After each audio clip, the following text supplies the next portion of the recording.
So the poet Wallace Stevens also had an idea about the connection between inexistent spaces and radical art that I think is relevant to our description of fantasy inexistent spaces. Wallace calls inexistent space description without place.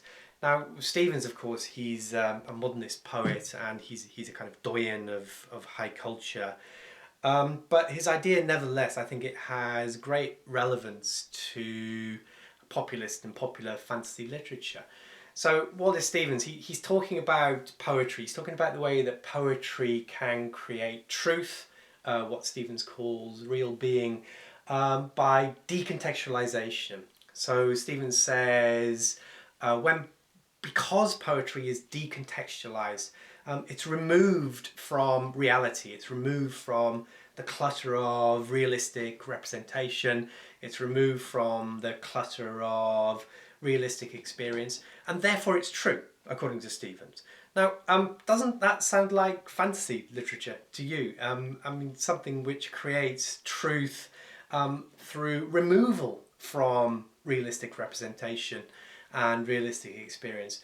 So, I mean, we can say, fantasy creates real being exactly in this way. It creates real being not through copying the real world, but by radically decontextualizing itself from it.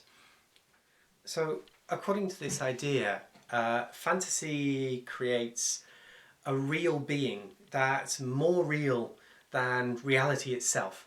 Um, so it's just like a poem. A poem can be more real than reality itself. So if we take an example of this, so Terry Pratchett, how he treats race. So in Pratchett, trolls, dwarfs, werewolves, vampires, and so on. They're metaphors, of course, for the human races. And in Pratchett's treatment of this, I argue in my book that it's more real than a realistic representation of race, precisely because it's decontextualized. So because Pratchett can decontextualize this in the fantasy inexistent space, this allows him to get to the core of the issue. So he can represent it in a very pure kind of way without the clutter or the bias that a realistic representation would entail. And this is wonderful, or at least it's wonderful as long as you understand that the trolls, the dwarfs and so on are actually a metaphor for races.